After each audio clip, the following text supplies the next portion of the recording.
എല്ലാവർക്കും നമ്മുടെ പുതിയൊരു വീഡിയോയിലേക്ക് സ്വാഗതം. ഇനിയിപ്പോൾ അങ്ങോട്ട് കുറച്ച് ദിവസത്തേക്ക് മാമ്പഴത്തിൻ്റെ അതുപോലെ തന്നെ ചക്കയുടെയും ഒക്കെ ഒരു സീസണാണ്.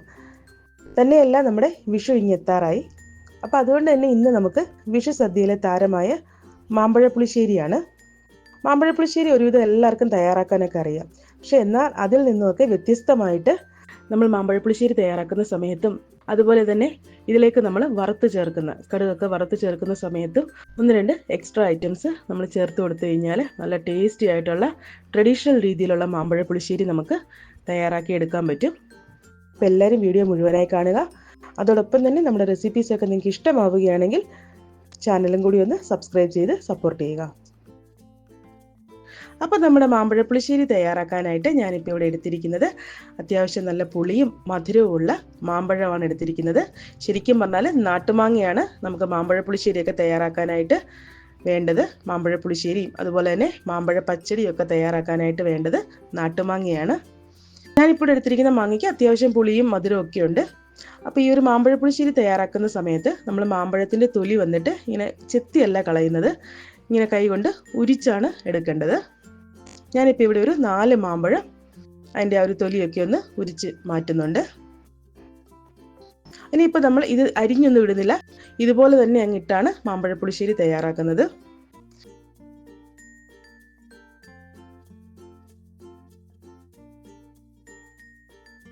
അപ്പം ഞാൻ എന്താ മാമ്പഴം എല്ലാം ഇവിടെ അതിൻ്റെ തൊലിയൊക്കെ ഒന്ന് കളഞ്ഞ് മാറ്റി വെച്ചിട്ടുണ്ട്.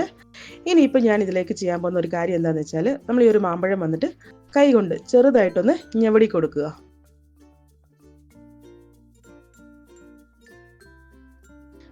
അടുത്തതായിട്ട് നമുക്ക് ഇതിലേക്ക് എരിവിനാവശ്യമായ പച്ചമുളക് ചേർത്ത് കൊടുക്കാം. ഞാനിപ്പോൾ ഇവിടെ 2 പച്ചമുളകാണ് ചേർത്ത് കൊടുത്തിരിക്കുന്നത്. അധികം എരിവൊന്നുമുള്ള പച്ചമുളകല്ല. ഇനി ഇതിലേക്ക് നമുക്ക് നമ്മുടെ മാമ്പഴം വേകാൻ ആവശ്യമായ വെള്ളം ഒഴിച്ചു കൊടുക്കാം. അതിനുശേഷം ഇതിലേക്ക് 1/2 ടീസ്പൂൺ മഞ്ഞൾപ്പൊടിയും അതുപോലെ തന്നെ 1 ടീസ്പൂൺ അളവിൽ മുളക് പൊടിയും ചേർത്ത് കൊടുക്കാം. അതോടൊപ്പം തന്നെ നമ്മുടെ മാമ്പഴ പുളിശ്ശേരിക്ക് ആവശ്യമായ ഉപ്പും കൂടി ഈ സമയം ചേർത്ത് കൊടുക്കണം. ഇനിയിപ്പോൾ നമുക്കിത് വേകാനായിട്ട് വെക്കാം. പാത്രം അടച്ചു വെച്ചൊന്നും കുക്ക് ചെയ്യേണ്ട ആവശ്യമില്ല. വളരെ പെട്ടെന്ന് തന്നെ നമുക്ക് മാമ്പഴം എല്ലാം ഒന്ന് വെന്ത് കിട്ടും. കാരണം നമ്മൾ കൈ കൊണ്ടൊന്ന് ഉടച്ചും കൂടി കൊടുത്തിട്ടുണ്ട്. അതുകൊണ്ട് തന്നെ നമുക്ക് പെട്ടെന്ന് തന്നെ മാമ്പഴം വെന്ത് കിട്ടും. അപ്പോൾ ഇതാ നമ്മുടെ മാമ്പഴം എല്ലാം ഇവിടെ ചെറുതായിട്ടൊരു തിളയൊക്കെ വന്ന് തുടങ്ങിയിട്ടുണ്ട്. മാമ്പഴം ഏകദേശം പകുതി വെന്തിട്ടുമുണ്ട്.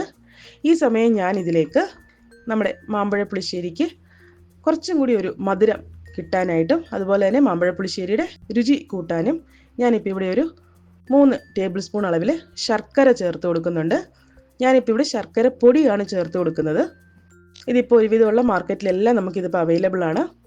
ഇനിയിപ്പോൾ നിങ്ങളുടെ ശർക്കര പൊടി ഇല്ലയെന്ന് വരികിൽ ചെറിയൊരു പീസ് ശർക്കര ചേർത്ത് കൊടുത്താലും മതിയാകും. അപ്പോൾ ശർക്കര ചേർത്ത് കൊടുക്കുമ്പോഴത്തേക്കും അതിൽ കല്ലും മണ്ണും ഒക്കെ ഉണ്ടാവും. പക്ഷെ അപ്പോൾ എനിക്ക് തോന്നുന്നു അതിനെക്കാട്ടിലും കുറച്ചും കൂടി ബെറ്റർ ശർക്കര പൊടി തന്നെ ചേർത്ത് കൊടുക്കുന്നതായിരിക്കും. ഇനിയിപ്പോൾ നമുക്ക് ഈ ഒരു ശർക്കരയും കൂടെ നമ്മുടെ ഒരു മാമ്പഴത്തിൽ നല്ലപോലെ പിടിച്ച് നല്ലപോലെ ഒന്ന് മാമ്പഴം എല്ലാം വെന്ത് നമ്മൾ ഒഴിച്ചു കൊടുത്തിരിക്കുന്ന വെള്ളമെല്ലാം നല്ലപോലെ ഒന്ന് വറ്റി വരട്ടെ. ആ ഒരു സമയം കൊണ്ട് തന്നെ നമുക്ക് ഇതിന് വേണ്ടിയിട്ടുള്ള അരപ്പ് തയ്യാറാക്കിയെടുക്കാം. അരപ്പെന്ന് പറഞ്ഞു കഴിഞ്ഞാൽ ഒരുപാട് സംഭവങ്ങളൊന്നുമില്ല, വളരെ സിമ്പിളായിട്ടുള്ള ഒരു അരപ്പാണ് മാമ്പഴ പുളിശ്ശേരിക്ക്. അതിനായിട്ട് ഞാനിപ്പോൾ ഒരു മിക്സിയുടെ ജാറിലേക്ക് പകുതി തേങ്ങ, അതായത് ഒരു തേങ്ങയുടെ പകുതി ഞാൻ ഇതിലേക്ക് ഇട്ട് കൊടുത്തിട്ടുണ്ട്. ഇതിലേക്ക് നമുക്ക് ഒരു പച്ചമുളക് ചേർത്ത് കൊടുക്കാം. ഇനിയിപ്പോൾ നമുക്കിത് നല്ലപോലെ ഒന്ന് അരച്ചെടുക്കണം. അപ്പോൾ അരയ്ക്കുന്ന സമയത്ത് നമ്മൾ ഇതിലേക്ക് വെള്ളം ഒട്ടും തന്നെ ഒഴിക്കുന്നില്ല. അതിന് പകരം ഞാൻ ഇതിലേക്ക് ചേർത്ത് കൊടുക്കാൻ പോകുന്നത് തൈരാണ്. ഞാനിപ്പോൾ ഇവിടെ 1 കപ്പ് തൈര് എടുത്ത് വെച്ചിട്ടുണ്ട്. ഇതിൽ നിന്നും കുറേശ്ശെ തൈര് ഒഴിച്ചു കൊടുത്താണ് നമ്മൾ ഈ ഒരു അരപ്പ് തയ്യാറാക്കി എടുക്കാൻ പോകുന്നത്. ഞാനിപ്പോൾ ഇവിടെ ആദ്യം തന്നെ ഒരു 4 ടേബിൾ സ്പൂൺ തൈര് ഞാൻ ഇതിലേക്ക് ചേർത്ത് കൊടുക്കുന്നുണ്ട്.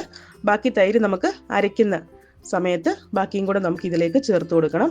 പിന്നെ നമ്മൾ ഈ ഒരു അരപ്പ് തയ്യാറാക്കുന്ന സമയത്ത് തൈര് തന്നെ ചേർത്ത് കൊടുക്കുക, മോര് ചേർത്ത് കൊടുക്കരുത്, തൈര് തന്നെ ചേർത്ത് കൊടുക്കണം. എങ്കിലേ അതിൻ്റെ ആ ഒരു കറക്റ്റ് ആയിട്ടുള്ള ഒരു കൺസിസ്റ്റൻസി നമുക്ക് കിട്ടത്തുള്ളൂ. തന്നെയല്ല ഞാനിപ്പോൾ എടുത്തിരിക്കുന്ന തൈരിന് അധികം പുളിയുമില്ല. ഇനിയിപ്പോൾ നമുക്കിത് നല്ല പേസ്റ്റ് പോലെ ഒന്ന് അരച്ചു കൊണ്ടുവരാം. അപ്പോൾ ഇതാ ഞാൻ നമ്മുടെ അരപ്പെല്ലാം ഇവിടെ റെഡിയാക്കി വെച്ചിട്ടുണ്ട്. ആ ഒരു സമയം കൊണ്ട് തന്നെ നമ്മുടെ മാമ്പഴം എല്ലാം ഇവിടെ ആവശ്യത്തിന് വെന്ത് ചെറുതായിട്ടൊന്ന് കുറുകി വന്നിട്ടുണ്ട്. ആ ശർക്കര നമ്മൾ ഇട്ടത് കൊണ്ട് തന്നെ നമ്മുടെ ആ ഒരു മാമ്പഴം വെന്ത് വന്ന വെള്ളം ഉണ്ടല്ലോ അത് വന്നിട്ട് ചെറുതായിട്ടൊന്ന് കുറുകി വന്നിട്ടുണ്ട് കേട്ടോ. ഈ സമയം ഞാനിപ്പോൾ ഇവിടെ തീ ലോ ഫ്ലെയിമിലാക്കിയിട്ടുണ്ട്. അതിനുശേഷം നമ്മൾ നേരത്തെ തയ്യാറാക്കി വെച്ചിരിക്കുന്ന അരപ്പ് നമുക്കിതിലേക്ക് ചേർത്ത് കൊടുക്കാം. അരപ്പ് ചേർത്തിട്ട് ഒരുപാട് സമയമൊന്നും വേണ്ട, ഒരു 2-3 മിനിറ്റ് ആ ഒരു തള വരുമ്പോഴത്തേക്കും തന്നെ നമുക്ക് സ്റ്റൗ ഓഫ് ചെയ്യാം. അപ്പോൾ തൈര് ഒഴിച്ചിട്ട് നമ്മളിത് തിളപ്പിക്കുന്നതുകൊണ്ട് അങ്ങനെ പിരിഞ്ഞു പോകത്തൊന്നുമില്ല. വളരെ ലോ ഫ്ലെയിമിൽ വെച്ചിട്ട് നല്ലപോലെ ഒന്ന് തിളപ്പിച്ചെടുത്താൽ മതിയാകും. ആ ഒരു അരപ്പിൻ്റെ പച്ചച്ചവയൊക്കെ ഒന്ന് മാറി വന്നാൽ മതിയാകും. അപ്പോൾ ഇതാ കണ്ടില്ലേ, നമ്മൾ ഒഴിച്ചു കൊടുത്ത അരപ്പെല്ലാം ചെറുതായിട്ടൊന്ന് തിളച്ച് വരുന്നുണ്ട്. ഈ സമയം ഞാനിപ്പോൾ ഇവിടെ സ്റ്റൗ ഓഫ് ആക്കുകയാണ്. ഇനിയിപ്പോൾ നമുക്കിതിലേക്ക് കടുകൊക്കെ ഒന്ന് വറുത്ത് ചേർക്കാനുണ്ട്. അതിനായിട്ട് ഞാനിപ്പോൾ ഇവിടെ ഒരു പാൻ അടുപ്പിൽ വെച്ചിട്ടുണ്ട്. പാൻ ചൂടായി വരുമ്പോഴേക്കും നമുക്കിതിലേക്ക് കുറച്ച് നെയ്യാണ് ഒഴിച്ചു കൊടുക്കേണ്ടത്. അപ്പോൾ ഈ ഒരു മാമ്പഴ പുളിശ്ശേരിയും അതുപോലെ തന്നെ നമ്മുടെ കുറുക്ക് കാളനും ഒക്കെ തയ്യാറാക്കുന്ന സമയത്ത് നമ്മൾ വെളിച്ചെണ്ണയ്ക്കോ അതുപോലെ തന്നെ സൺഫ്ലവർ ഓയിലിനോ പകരം നെയ്യിൽ കടുക് വറുത്ത് ചേർക്കുവാണെങ്കിൽ നമ്മുടെ കറിക്ക് വന്നിട്ട് പ്രത്യേക ഒരു രുചിയും മണവും ഒക്കെ ആയിരിക്കും. അപ്പോൾ കുറുക്കുകാളൻ്റെ റെസിപ്പി ഇതിന് മുൻപ് നമ്മുടെ ചാനലിൽ ഞാൻ അപ്ലോഡ് ചെയ്തിട്ടുണ്ട്. അതിലും ഞാൻ 1-2 ടിപ്സും കാര്യങ്ങളൊക്കെ ഷെയർ ചെയ്തിട്ടുണ്ട്. താല്പര്യമുള്ളവർക്ക് പോയി കാണാവുന്നതാണ്. ലിങ്ക് ഞാൻ ഡിസ്ക്രിപ്ഷനിൽ കൊടുക്കാം. നെയ്യ് ചൂടായി വരുമ്പോഴേക്കും നമുക്കിതിലേക്ക് കുറച്ച് കടുക് ഇട്ട് കൊടുക്കണം. കടുകെല്ലാം നല്ലപോലെ ഒന്ന് പൊട്ടി വരുമ്പോഴേക്കും ഒരു 3-4 വറ്റൽമുളക് നമുക്കിതിലേക്ക് ഇട്ട് കൊടുക്കണം.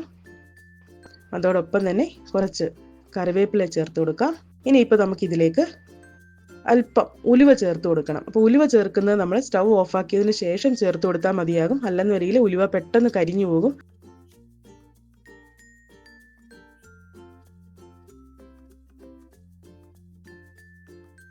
ഇനിയിപ്പോൾ നമുക്ക് ഈ ഒരു വറവ് നമ്മുടെ മാമ്പഴ പുളിശ്ശേരിയിലേക്ക് ഇട്ട് കൊടുക്കാം.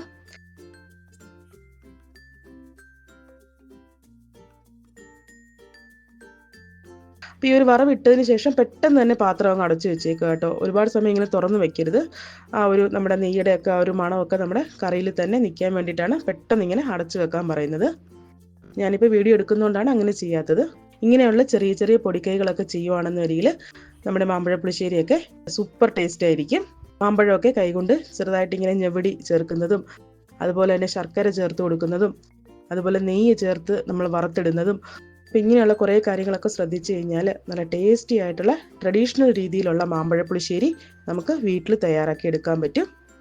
അപ്പോൾ എല്ലാവർക്കും എൻ്റെ ഈ ഒരു റെസിപ്പി ഇഷ്ടമായെന്ന് കരുതുന്നു. ഇഷ്ടമാവുകയാണെങ്കിൽ ലൈക്ക് ചെയ്യാനും ഷെയർ ചെയ്യാനും കൂടാതെ നമ്മുടെ ഈ ഒരു ചാനൽ ആദ്യമായിട്ട് കാണുന്നവർ സബ്സ്ക്രൈബ് ചെയ്യാനും മറക്കരുത്.